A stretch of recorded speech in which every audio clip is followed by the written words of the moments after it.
আসসালামু আলাইকুম ভাই ও বোনেরা। আজকের ভিডিওতে আল্লাহ ও রাসূলের মহাব্বতের দ্বিতীয় পর্ব শুরু করতে চলেছি। শেষ অবধি দেখবেন, তবেই তো বুঝতে পারবেন। চ্যানেলটাকে সাবস্ক্রাইবই করতে ভুলবেন না। আজকাল বিজ্ঞান নির্ভর হয়ে অনেক মুশরিকও নিজেদের একেশ্বরবাদী বলছে, যদিও স্বরূপে আল্লাহ তাআলাতে বিশ্বাস নেই। প্রকৃতিতে আল্লাহ তাআলার সার্বভৌমত্ব মানে, অথচ জমিনে মানবীয় সার্বভৌমত্ব, নবুয়ত ও রিসালাত মানে না। বিজ্ঞান নির্ভর বিশ্বাস সব সময় বিজ্ঞান মোতাবিক স্থানচ্যুত হয়, অর্থাৎ সত্য অসত্য এবং অসত্য সত্য হয়। তাদের নিকট আগে জড় সব কিছু ছিল, এখন শক্তিই সব কিছু। পূর্বেও মুশরিকগণ জড় ও শক্তির প্রতীক গড়ে পূজা করত। রাসূলুল্লাহ সাল্লাল্লাহু আলাইহি ওয়াসাল্লাম এর অনুসারীগণ দার্শনিকদের বিভ্রান্তি হতে সাবধান। সত্যিকার আস্তিক হল তারা, যারা কোরআন সুন্নাহ মোতাবিক স্বরূপে তৌহিদের মাধ্যমে আল্লাহর অস্তিত্বে ও একমাত্র তার সার্বভৌমত্বে এবং নবুয়ত ও রিসালাতে বিশ্বাসী। আল্লাহ তাআলার একটি বাক্য অর্থাৎ কোরআনের একটি আয়াত অস্বীকার করলে কেউ আর আস্তিক থাকে না। সেখানে বিজ্ঞানের আবিষ্কৃত দু-চারটি আয়াত বিশ্বাস করে আর বিশ্বপ্রকৃতি দেখে আল্লাহর অস্তিত্ব স্বীকার করে কেউ আস্তিক হতে পারে না। কোরআন সুন্নাহর আহ্বানে সাড়া না দিলে, সত্যকে না জানলে, তাদের কাজ তারা করুক, আমাদের কাজ আমরা করব, ফায়সালাকারী স্বয়ং আল্লাহ। তিনি বলেছেন, তারা যদি তোমাদের আহ্বানে সাড়া না দেয় তবে জেনে রেখ, ইহা কোরআন আল্লাহরই জ্ঞান হতে অবতীর্ণ এবং তিনি ব্যতীত কোনো ইলাহ নেই। তবে কি তোমরা আত্মসমর্পণকারী হবে না? রাসূল মকবুল সাল্লাল্লাহু আলাইহি ওয়াসাল্লামের ইবাদতের রীতিনীতি, অভ্যাস ও চরিত্র আল্লাহ তাআলার নিকট খুবই পছন্দনীয় ও কবুলযোগ্য। প্রেমাস্পদের সুন্নত প্রেমিক আল্লাহর নিকট পছন্দনীয় ও বরণীয়। তাই তার অনুকরণ অনুসরণই আল্লাহ তাআলার নৈকট্য ও মিলন লাভের একমাত্র পথ। যে ব্যক্তি শরীয়তের অনুগত হয় সে সম্মানের আসনে বসে। যারা তার অনুসরণ করে না, তারা পর্দার আড়ালে পড়ে থাকে, তারা নাফসের খেয়ালখুশিতে আবদ্ধ। তার নবুয়ত রিসালাত ও জ্ঞান সারা জাহানকে পরিবেষ্টন করে আছে। যে ব্যক্তি তার উপর ঈমান এনে তার হুকুমাহকামের আনুগত্য করবে সে মুক্তি পাবে, যে বিরোধিতা করবে সে ধ্বংস হয়ে যাবে। রাসূলুল্লাহ সাল্লাল্লাহু আলাইহি ওয়াসাল্লাম আল্লাহ তাআলার নিকট হতে যে নির্দেশ পেয়েছেন তাই মানুষ ও জিনদের কাছে পৌঁছে দিয়েছেন। এর উপর কোনো যুক্তিতর্কের অবকাশ নেই। যদি শক্তিশালী বাদশাহর ফরমানের বিরুদ্ধে সমালোচনা দণ্ডনীয় অপরাধ বলে গণ্য হয়, তবে স্রষ্টার ফরমানের বিরুদ্ধে সৃষ্টির সমালোচনা কত বড় অপরাধ হতে পারে তা সহজেই অনুমেয়। ঈমানের ব্যাপারে কলহকারী হৃদয় নিয়ে আখিরাতে মুক্তি পাওয়া যাবে না। পরকালে আল্লাহর দিদার ও মিলন রাসূলুল্লাহ সাল্লাল্লাহু আলাইহি ওয়াসাল্লাম এর এবং অন্যান্য নবীগণের অনুসরণ ছাড়া সম্ভবপর হবে না। অনুসরণের উপর আল্লাহ তাআলার প্রতিশ্রুতি বা ওয়াদা শাস্তি বা পুরস্কার কার্যকরী হবে। রাসূলুল্লাহ সাল্লাল্লাহু আলাইহি ওয়াসাল্লাম এর সুন্নত অনুসরণের মধ্যেই তাসাউফ ও তরিকত নির্ভরশীল। এছাড়া কোনো তাসাউফ ও তরিকত নেই। যদি শরীয়তে মুহাম্মদী ছাড়া তাসাউফ ও তরিকত আছে বলে কেউ দাবি করে তবে দাবিদার হয় ভণ্ড, নইলে বিভ্রান্ত ও পথভ্রষ্ট। উক্ত পথভ্রষ্টের অনুসারীগণও পথভ্রষ্ট। এ নিয়ে হাজার বছর ধরে বহু লেখালেখি হয়েছে। পরীক্ষা নিরীক্ষা ও গবেষণায় দেখা গেছে, শরীয়তকে নিষ্ঠা সহকারে ইখলাসের সাথে পালন করতে হলে তাসাউফ বা তরিকতের সাধনা একান্ত প্রয়োজন। আল্লাহ তাআলা কর্তৃক নাইলকৃত সকল তরিকার ইমাম সাহেবগণ রাসূলুল্লাহ সাল্লাল্লাহু আলাইহি ওয়াসাল্লাম এর নির্দেশিত পথে কোরআন সুন্নাহর আদেশ পালন করেই ওলিয়াল্লাহ হয়েছেন। আল্লাহ তাআলার প্রিয়ভাজন হওয়ার কারণেই তাদের উপর তরিকত নাইল হয়েছে।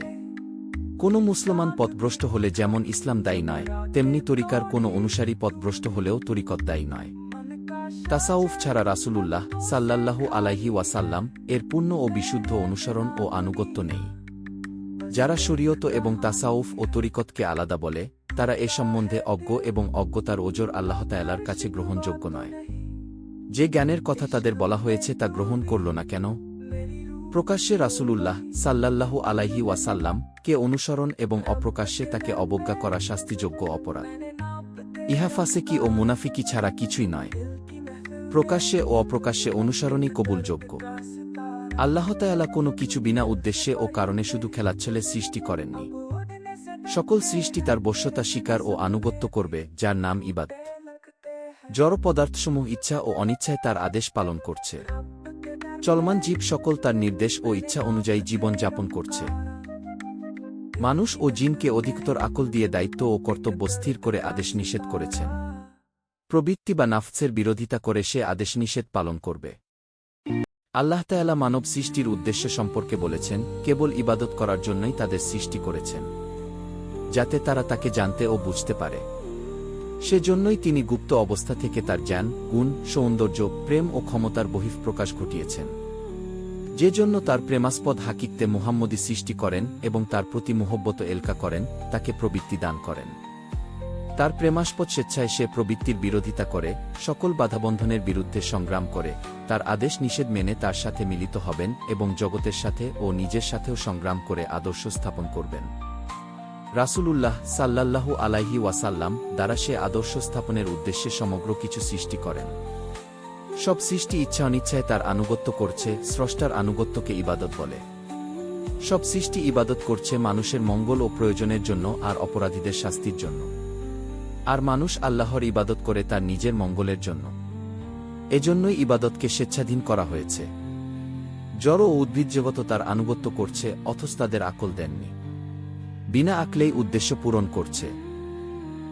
সচল প্রাণীদের আত্মরক্ষার ও বংশ বিস্তারের আকল দিয়েছেন। কতগুলোকে মানুষের অনুগত করে দিয়েছেন হাল চাষ, বোঝা বহন ও দুধের জন্য। বন্য পশু পাখি তাদের খাদ্যের জন্যই প্রকৃতির ভারসাম্য রক্ষা করে। পাখি ফল খেয়ে প্রকৃতির বংশ বিস্তার করে তাদের কর্তব্য পালন করে। ফিরিশতাদের তার ভয়, কর্তব্য ও দায়িত্ব পালনের আকল দিয়েছেন, এমনকি তার ইচ্ছা ছাড়া অন্য ইচ্ছাশক্তি তাদের দেননি। কর্তব্য ও দায়িত্ব ছাড়া তারা চিন্তাভাবনা করতে পারে না, মানুষের মঙ্গল চিন্তা ছাড়া। এভাবে সমগ্র সৃষ্টি ইচ্ছা বা অনিচ্ছায় তার আনুগত্য করছে। একেই বলে স্রষ্টার দাসত্ব বা বন্দেগী। মানুষ ও জিন ছাড়া চলমান প্রাণীদের আত্মরক্ষা ও আত্মবিস্তারের আকল দিয়েছেন, সেজন্য তারাও পঞ্চ ইন্দ্রিয়ের মাধ্যমে অভিজ্ঞতার সাহায্যে প্রকৃতি হতে কম বেশি জ্ঞান লাভ করতে পারে এবং সে জ্ঞানের সমন্বয় করতে পারে। যদিও অঙ্গপ্রত্যঙ্গ সুনিপুণ নয় বলে মানুষের মতো তা কার্যে পরিণত করতে পারে না। মানুষ ও জিনকে অধিক মাত্রায় আকল দিয়েছেন এবং মানুষকে সুনিপুণ অংশ প্রত্যঙ্গ দিয়েছেন এবং তাদের স্বার্থে ঈমান গ্রহণের আহ্বান জানিয়ে দায়িত্ব ও কর্তব্য স্থির করে আদেশ নিষেধ জারি করেছেন। এ অস্থায়ী সৃষ্টি কিয়ামতে ধ্বংস করে স্থায়ী সৃষ্টিতে তার আদেশ নিষেধ মান্যকারীদের পুরস্কার ও তার আদেশ নিষেধ অমান্যকারীদের শাস্তি দেবেন, এ কথাও জানিয়ে দিয়েছেন। মানুষকে তার প্রতিনিধি হওয়া ও তাকে প্রেম করার মতো যোগ্যতা, অদৃশ্যের জ্ঞান অর্জনের উপাদান ও অঙ্গপ্রত্যঙ্গ দিয়েছেন। পশু প্রবৃত্তি দমন করলেই সে এ যোগ্যতা অর্জন করতে পারবে। তার দাসত্ব বা আনুগত্য করার জন্য সব কিছু সৃষ্টি করেছেন। দাসত্ব তার শ্রেষ্ঠ সৃষ্টি ও নিয়ামত। আল্লাহ তাআলার ধনভাণ্ডারে যত নিয়ামত আছে, যেমন প্রেম, দয়া, করুণা, চিরস্থায়িত্ব, অভাবশূন্যতা, সৌন্দর্য, মর্যাদা, প্রত্যাশা, গৌরব, সর্বশক্তির আধার, সর্বগুণের আধার ইত্যাদি যাবতীয় কিছু প্রভুর জ্ঞান ও গুণ। সেই ধনভাণ্ডারে নেই অক্ষমতা, দীনতাহীনতা, অনুনয় বিনয়। এগুলো তিনি নতুন করে সৃষ্টি করেছেন তার দাসদের জন্য। এগুলো বান্দার নিজস্ব গুণ। যে এ আনুগত্যের গুণগুলো নিয়ে আল্লাহ তাআলার সাথে ব্যবসা করবে, সে আল্লাহর ধনভাণ্ডার হতে সৃষ্টি ও প্রতিপালনের ক্ষমতা ছাড়া সব কিছু লাভ করতে পারবে। এ সৃষ্টিই হল দাসত্বের গুণগুলো বাস্তবায়িত করার সময় ও সুযোগের সৃষ্টি। এ সৃষ্টির জীবন হল সেই ধনভাণ্ডার হতে নিয়মিত লাভের জন্য দাসত্বের গুণ লাভ করার জীবন। বেহেশতেই মানুষ চিরস্থায়িত্ব, অভাবশূন্যতা, মর্যাদা ও সৌন্দর্য লাভ করবে, যা মানুষের কল্পনার বাইরে। পৃথিবীতে যা অলৌকিক ও অসম্ভব বলে বিবেচিত হয়, কল্পনায় যা আসতে পারে না, তাই সে দাসত্বের দ্বারা অর্জন করতে পারবে। তাই দাসত্ব হল আল্লাহ গুণরাজি অর্জনের কারণ ও উপায় স্বরূপ। এ সৃষ্টির মধ্যে মানুষের সত্তাকে সবচেয়ে দুর্বল ও অসহায় করে সৃষ্টি করেছেন, প্রবৃত্তি ও শয়তান রূপ শত্রুর মোকাবিলায় ছেড়ে দিয়েছেন তাকে কতটা মান্য করে পরীক্ষার জন্য। যে এই প্রবৃত্তিকে পরাজিত করতে পারবে, সেই লাভ করবে অফুরন্ত শক্তি, চিরস্থায়ী ও অভাবশূন্য সত্তা। যে যত সুষ্ঠুভাবে ও নিষ্ঠার সাথে আনুগত্য বা ইবাদত করতে পারবে, সে তত আল্লাহ তাআলার গুণরাজি অর্জন করে স্রষ্টার ধনভাণ্ডারের অধিকারী হবে। স্রষ্টার মধ্যে বিলীন হয়ে তার দিদার লাভ করলে তার সার্বভৌমত্ব ও সৃষ্টি কর্তৃত্ব ছাড়া তার সব গুণ লাভ করতে পারবে। তাই সৃষ্টির জন্য দাসত্বের উপরে শ্রেষ্ঠ যোগ্যতা বা গুণ আর কিছুই নেই। দাসত্ব আল্লাহ তাআলার কোনো গুণের সাথে মোকাবিলা করে না। দাস হিসাবে প্রভুর কোনো গুণ লাভ করলে সে গুণকেও দাসত্বের সাথে মিশিয়ে ব্যবহার করতে হবে। দাস হিসাবে থাকতে হবে এবং দাস হিসাবেই জীবন যাপন করতে হবে। যারা দুনিয়াতে সামান্য কিছু লাভের আশায় ও বিপদ মুক্তির জন্য আল্লাহ তাআলার দাসত্ব ছেড়ে তাগুতি শক্তির কাছে তোষামোদ, অনুনয় বিনয় করতে পারে, তারা অতুলনীয় ও অকল্পনীয় সম্পদের জন্য আল্লাহ তাআলার দাসত্ব করতে পারে না। এটাই আশ্চর্য। যে যত বেশি দাসত্ব করতে পারবে সে আল্লাহ তাআলার গুণরাজি অর্জন করে তত বেশি চিরস্থায়ী সম্পদের অধিকারী হবে। যে যত পরিপূর্ণ দাস হবে সে তত পরিপূর্ণ মানব হবে। রাসূলুল্লাহ সাল্লাল্লাহু আলাইহি ওয়াসাল্লাম পরিপূর্ণ তাবেদার ও আদর্শ দাস ছিলেন বলে পরিপূর্ণ ও আদর্শ মানব ছিলেন। রাসূলুল্লাহ সাল্লাল্লাহু আলাইহি ওয়াসাল্লাম কে ভালোবেসে অনুসরণ করলে আল্লাহ তাআলার দাস হওয়া যায়, আল্লাহ তাআলার দাস হলে তার ভালোবাসা পাওয়া যায়। পরিপূর্ণ অনুসরণকারী হলে দাসত্ব পরিপূর্ণ হয়, দাসত্ব পরিপূর্ণ হলে পরিপূর্ণ মানব হওয়া যায়। রাসূলুল্লাহ সাল্লাল্লাহু আলাইহি ওয়াসাল্লাম আদর্শ তাবেদার দাসের পরীক্ষা দেবার জন্য এবং মানুষের সামনে দৃষ্টান্ত স্থাপনের জন্য হাকিকতে মুহাম্মদীর নূরি জগত ছেড়ে ধরার ধুলায় নেমে এসেছিলেন। সমস্ত নবী অনুকরণযোগ্য পরিপূর্ণ দাস ছিলেন। তবে অন্যান্য নবী তার বৈশিষ্ট্য হল সৃষ্টি, মানব মণ্ডলীর নেতা, জগতসমূহের রহমত, তার হাকিকত দ্বারা সব কিছু সৃষ্টি হয়েছে। তার হাকিকতকে সর্বপ্রথম খিলাফত দ্বারা ভূষিত করা হয় এবং এই খিলাফত কিয়ামত পর্যন্ত থাকবে। হাদিসে তিনি বলে গেছেন, আদম আলাইহিস সালাম যখন মাটি ও পানিতে ছিলেন তখনও তিনি নবী ছিলেন।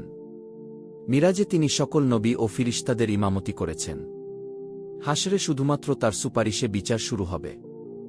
দুনিয়াতে কিয়ামত পর্যন্ত তার অনুসারীদের মধ্যে হতে গওস, কুতুব বা খলিফা করা হচ্ছে তার মাধ্যমে। তার অনুসারীগণই বেহেশতে সংখ্যাগরিষ্ঠ হবে। তিনি একমাত্র মানব যিনি মিরাজে সশরীরে পরকাল তথা বরায়ক, বেহেস্তদোক এবং অদৃশ্য জগত দেখে আল্লাহ তাআলার সাথে কথা বলে সব কিছু দেখ শুনে দুনিয়াতে ফিরে এসে মানুষকে বলতে পেরেছেন, সাক্ষ্য দিয়েছেন যে অদৃশ্য জগত সত্য। তার অনুসারীরা তা অকাট্য সত্য বলে মেনে নিয়েছেন। যারা তা বিশ্বাস করে না তারা পথভ্রষ্ট, ঈমানহারা। রাসূলুল্লাহ সাল্লাল্লাহু আলাইহি ওয়াসাল্লাম জগৎসমূহের রহমতস্বরূপ বা রহমাতুল লিল আলামিন। তার সময় নবী মনোনয়ন শেষ হয়ে গেছে, তিনি শেষ নবী। তার সময় মানুষের নিকট আল্লাহ তাআলার আদেশ নিষেধ বা শরীয়ত পরিপূর্ণ করে দেওয়া হয়েছে। নতুন শরীয়ত আর আসবে না। তার নবুয়ত সকল নবী রাসূলের শরীয়ত স্থগিত করে দিয়েছে।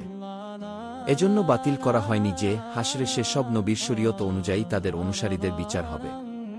রাসূলুল্লাহ সাল্লাল্লাহু আলাইহি ওয়াসাল্লাম আল্লাহ তাআলার হাবিব, তিনি হাবিবুল্লাহ বা আল্লাহ তাআলার প্রেমাস্পদ। অর্থাৎ রাসূলুল্লাহ সাল্লাল্লাহু আলাইহি ওয়াসাল্লাম এর প্রতি মহান আল্লাহ তাআলা আসক্ত। এ উপাধি কোনো নবী বা রাসূল লাভ করেননি। তিনিও আল্লাহ তাআলার প্রতি আসক্ত। আল্লাহ তাআলাকে যে ভালোবাসে সে রাসূলুল্লাহ সাল্লাল্লাহু আলাইহি ওয়াসাল্লাম এর গুণ লাভ করে, আর রাসূলুল্লাহ সাল্লাল্লাহু আলাইহি ওয়াসাল্লামকে যে ভালোবাসে সে আল্লাহ তাআলার গুণ লাভ করে। স্রষ্টা ও সৃষ্টি দুটো আলাদা সত্তা হলেও আল্লাহ তাআলা হতে রাসূলুল্লাহ সাল্লাল্লাহু আলাইহি ওয়াসাল্লাম পৃথক নন, আবার রাসূলুল্লাহ সাল্লাল্লাহু আলাইহি ওয়াসাল্লাম হতে আল্লাহ তাআলা পৃথক নন। দুটো সত্তাই আদিঅন্ত সৃষ্টির সাথে সম্পর্কিত। স্রষ্টার নামের সাথে যুক্ত হয়ে এখনও দুনিয়ার সকল প্রান্তে লক্ষ লক্ষ মিনার হতে দৈনিক 5 বার তার নাম ধ্বনিত হয়। আরশে মুআল্লায় আল্লাহ তাআলার নামের সাথে রাসূলুল্লাহ সাল্লাল্লাহু আলাইহি ওয়াসাল্লাম এর নাম লিখিত আছে। আরশ হল দৃশ্য ও অদৃশ্য জগৎসমূহের নিয়ন্ত্রণ কেন্দ্র। রাসূলুল্লাহ সাল্লাল্লাহু আলাইহি ওয়াসাল্লাম এর মর্যাদা মানব কল্পনার অতীত। আল্লাহ তাআলা যেমন তার হাবিবের প্রতি দরুদ বা শান্তি কামনা করেন ও শান্তি পাঠান, তেমনি তার কোটি কোটি অনুসারীগণ তার প্রতি দরুদ পাঠাচ্ছেন বা শান্তি কামনা করছেন। কোনো একজন মানুষের প্রতি এত অধিক লোকের শান্তি কামনা একমাত্র রাসূলুল্লাহ সাল্লাল্লাহু আলাইহি ওয়াসাল্লাম পাচ্ছেন। হযরত ঈসা আলাইহিস সালাম এর অনুসারী বলে দাবিদার খ্রিস্টানগণ পৃথিবীতে সংখ্যায় বেশি, কিন্তু তারা তার প্রতি শান্তি কামনা দূরের কথা তাকে প্রভুর আসনে বসিয়ে আল্লাহ তাআলাকে বাদ দিয়ে তার কাছে নিজেদের শাস্তি প্রার্থনা করে। তাকে আল্লাহ তাআলার দাস মনে করলে হে হয়ে যাবে মনে করেন। এভাবে তারা শিরক করে, অহংকার করে ও আল্লাহর কাছে ঈসা আলাইহিস সালাম এর প্রতি শান্তি কামনা হতে তাকে বঞ্চিত করে। রাসূলুল্লাহ সাল্লাল্লাহু আলাইহি ওয়াসাল্লাম এর খাস অনুসারীগণ সমস্ত নবিরাসুল ও আউলিয়াদের প্রতি ছোঁয়া পাঠান ও ভালোবাসেন। কারণ সমস্ত নবিরাসুল রাসূলুল্লাহ সাল্লাল্লাহু আলাইহি ওয়াসাল্লাম এর সাথী ও বন্ধু। আলমে বরজকে তাদের নিয়েই আল্লাহ তাআলার ইচ্ছা অনুযায়ী গুরুত্বপূর্ণ সিদ্ধান্ত গ্রহণ করেন। আল্লাহ তাআলা এ সম্বন্ধে বলেন, আল্লাহ এবং তার ফিরিস্তাগণ নবীর জন্য অনুগ্রহ প্রার্থনা করেন, হে মুমিনগণ, তোমরাও নবীর জন্য অনুগ্রহ প্রার্থনা কর এবং তাকে যথাযথভাবে সালাম জানাও। হাবিবে আল্লাহকে অনুসরণ করতে হলে কালামের জ্ঞান তথা আকায়েদ বা ঈমান সংক্রান্ত বিশ্বাসের জ্ঞান, ফিকাহ বা শরীয়তের বিধি বিধানের শাখা প্রশাখা ও তা আমলের জ্ঞান, তাসাউফ বা তরিকতের জ্ঞান অর্জন করতে হবে। না জানলে বা সুন্নত জামাতের বইপত্র পড়ার সুযোগ না হলে হাক্কানি আলেম হতে জিজ্ঞেস করে নিতে হবে। সবগুলো জ্ঞানের সাথে আমল করতে হবে। আমল না করে শুধু জ্ঞানে কি লাভ হবে? আমল দ্বারা গুণ লাভ হয়, আত্মা ও আকল সমৃদ্ধি লাভ করে। নূরে ইলাহির দ্বারা আরও অধিকতর জ্ঞান ও ইয়াকিন লাভ হয়। জ্ঞানও আল্লাহ তাআলার গুণ। অন্যান্য গুণ লাভ করলে ষষ্ঠ ইন্দ্রিয় কল্ব, যা একটা জ্ঞান ইন্দ্রিয়, তা খুলে দেওয়া হয়। তখন নূরে ইলাহির সাহায্যে অন্যান্য গুণ জ্ঞান নাম গুণকে টেনে আনে একত্বের কারণে। সে জ্ঞান কোরআন সুন্নাহ ও ফিকাহ অনুযায়ী না হলে নাফস বা শয়তানের ধোঁকা বলে ধরতে হবে। তজকিয়া নাফস না হওয়া পর্যন্ত এরূপ হতে পারে। আহকামে ইলাহি ফিকাহ ছাড়া বুঝা যায় না। আবার ফিকাহ তাসাউফ ও তরিকত ছাড়া সম্পূর্ণ হয় না। ফিকাহ তাসাউফ ও তরিকত ছাড়া ঈমান পরিপূর্ণ হতে পারে না। ইলমে ফিকাহর ইমাম আবু হানিফা রহমাতুল্লাহ শরীয়ত, তাসাউফ এবং তরিকত দ্বারা রাসূলুল্লাহ সাল্লাল্লাহু আলাইহি ওয়াসাল্লাম এর জাহের ও বাতেন সহ পরিপূর্ণ অনুসরণ করে প্রমাণ করে গেছেন যে শরীয়ত, তাসাউফ ও তরিকত ছাড়া রাসূলুল্লাহ সাল্লাল্লাহু আলাইহি ওয়াসাল্লাম এর অনুসরণ সম্পূর্ণ হয় না। শরীয়ত ছাড়া তাসাউফ ও তরিকত নেই, আবার তাসাউফ ও তরিকত ছাড়া শরীয়ত ও দ্বীনের জ্ঞান ও আমল পরিপূর্ণ হয় না। সঠিকভাবে আল্লাহ তাআলার বন্দেগী বা দাসত্ব করা যায় না। নাফসে ইখলাস পয়দা হতে দেয় না, রিয়া আমল বিনষ্ট করে দেয়। নাফসকে সঠিকভাবে সংযত করা যায় না বলে কামনা বাসনা, লোভলালসা ও অহংকার ফিতনা ফ্যাসাদে জড়িত করে, জ্ঞানী হলেও ফিরকাবাজিতে জড়িত করে আমল নষ্ট করে দেয়। এসব কারণে ফিকাহ অন্যতম ইমাম মালিক রহমাতুল্লাহ বলে গেছেন, যে ব্যক্তি তাসাউফ গ্রহণ করল কিন্তু ফিকাহ গ্রহণ করল না, নিশ্চয়ই সে জিন্দিক বা কাফের। যে ব্যক্তি ফিকাহ গ্রহণ করল কিন্তু তাসাউফ গ্রহণ করল না, নিশ্চয়ই সে ফাসেক। যে ব্যক্তি উভয় এলেমে আমল করেছে ও উভয় এলেমে পারদর্শী, নিশ্চয়ই সে মুহাক্কিক হয়েছে এবং সঠিক দিন অর্জন করেছে। সে ধর্মে সম্পূর্ণভাবে প্রবেশ করে পুরোপুরি দিনদার হয়েছে। শরীয়তের বিধানের শাখা প্রশাখা আমল করার জন্য মুজতাহিদ ইমামগণ কোরআন ও হাদিস থেকে গবেষণা করে যে সব মসলা মাসাইল বের করেছেন তাকে ফিকাহ বলে। এখানে শরীয়ত বলতে ইসলাম, ঈমান ও ইহসানের সমষ্টিকে বুঝাচ্ছি। ফিকাহ, আকায়েদ, তাসাউফ, তরিকত সব কিছুই কোরআন ও হাদিসের বিষয়বস্তু। এতে কোনো সন্দেহ নেই যে তাসাউফ ও তরিকত দ্বীনের একটা অতি প্রয়োজনীয় শাখা। তাসাউফ ও তরিকত ঈমানের উপর প্রতিষ্ঠিত, আর ঈমান হল দ্বীনের ভিত্তিমূল। তাসাউফ ও তরিকত দ্বারা হৃদয়ের পবিত্রতা অর্জন করা যায়, তাই কিয়াই নাফস বা প্রবৃত্তিকে পবিত্র করা হয়। নাফস পবিত্র না হলে হৃদয় পবিত্র হয় না, আর হৃদয় পবিত্র না হলে কলবে ফিরিশতা অবতীর্ণ হয় না। লক্ষাধিক নবী রাসূল ও তাদের অনুসারী অলিগণ তাসাউফ আমল করে নিজেরা নিজেদের নাফস ও দিল পবিত্র করে কলবে ফিরিশতা অবতীর্ণ করার উপযোগী করে নবুয়ত লাভ করেছেন। সমস্ত অলিগণ নবীদের অনুসরণ করে অলিয়াল্লাহ হয়েছেন। আখেরি জামানার তাসাউফ ও তরিকত আল্লাহ তাআলা হতে কোরআন সুন্নাহ মুতাবিক রাসূলুল্লাহ সাল্লাল্লাহু আলাইহি ওয়াসাল্লাম মারফত এসেছে। আল্লাহ তাআলার খাঁটি তাবেদার বান্দা হওয়ার জন্য এবং রাসূলুল্লাহ সাল্লাল্লাহু আলাইহি ওয়াসাল্লাম এর একনিষ্ঠ অনুসারী হওয়ার জন্য তাসাউফ ও তরিকত গ্রহণ করা অপরিহার্য। এতে আল্লাহ তাআলার নৈকট্য, মিলন ও দর্শন লাভ হয়। ফলে আল্লাহ তাআলার গুণে গুণান্বিত হওয়া যায় এবং আল্লাহ তাআলার রঙে রঞ্জিত হওয়া যায়। নাফস ও হৃদয়ের পবিত্রতা অর্জনের জন্য আদিকাল হতে নবীগণ তাসাউফ মারফত জুহদ, ইখলাস ও তাওয়াক্কুল ইত্যাদি অর্জন করে নাফসকে বিশুদ্ধ করেই নবুয়ত লাভ করেছেন। সকল নবীগণই নবুয়ত মারফত কতগুলো বিশেষ গুণ লাভ করেছেন। সেই বিশেষ গুণগুলো হল: ১. নবীগণ সমস্ত ব্যাপারে প্রকৃত পরিচয় জানতে পারেন। তাতে আল্লাহ তাআলা ও তার গুণাবলী, ফিরিশতা ও আখিরাতের সম্পর্ক থাকে। ২. নবীর এমন গুণ থাকে যদ্বারা তার কার্যাবলীর পূর্ণ উন্নতি লাভ হয়, যেরূপ অন্য স্বাধীন মানুষ স্বচ্ছন্দে চলাফেরা করতে পারে তার শক্তির সাহায্যে। যদিও শক্তি ও শক্তির আধার সকলেই আল্লাহ তাআলার কার্যাবলীর অন্তর্গত। ৩. নবীর এমন গুণ থাকে যার দ্বারা তিনি ফিরিশতাদের দেখতে পারেন, যেমন চক্ষুষ্মান দেখে থাকে। নবী অদৃশ্য বস্তু দেখতে পান। ৪. নবীর এমন গুণ থাকে যার দ্বারা শীঘ্রই অদৃশ্য জগতে কি হবে উপলব্ধি করতে পারেন, তা জাগ্রত বা নিদ্রিত অবস্থায় হোক বা না হোক। তিনি লৌহে মাহফুয়ের লেখা দেখতে পান। অদৃশ্যে কি হবে সময় সময় দেখতে পান। এগুলো নবুয়তের গুণ তথা ফায়েজ। উম্মতের মধ্যে যারা নবীকে ইখলাসের সাথে অনুকরণ করেন তারাও নবীজির উসিলায় এসব গুণরাজি অর্জন করতে পারেন। তাদের আউলিয়া ও ওলিয়াল্লাহ বলা হয়। অন্যান্য নবীদের শরীয়ত মানবহস্ত বিকৃতি ও ভেজাল মিশ্রিত করায় তা স্থগিত করে সর্বশেষ রাসূল সাল্লাল্লাহু আলাইহি ওয়াসাল্লাম এর শরীয়ত আল্লাহ তাআলা চালু করেছেন এবং আলেমগণের দ্বারা সংরক্ষিত করেছেন। মানুষ রাসূলুল্লাহ সাল্লাল্লাহু আলাইহি ওয়াসাল্লাম এর এসব গুণ ও নিয়ামত তরিকত অনুসরণ করে লাভ করে তার খলিফা হন। রাসূলুল্লাহ সাল্লাল্লাহু আলাইহি ওয়াসাল্লাম খলিফাগণই অপ্রত্যক্ষভাবে আল্লাহ তাআলার খলিফা হয়ে গৌছ ও কুতুব হন।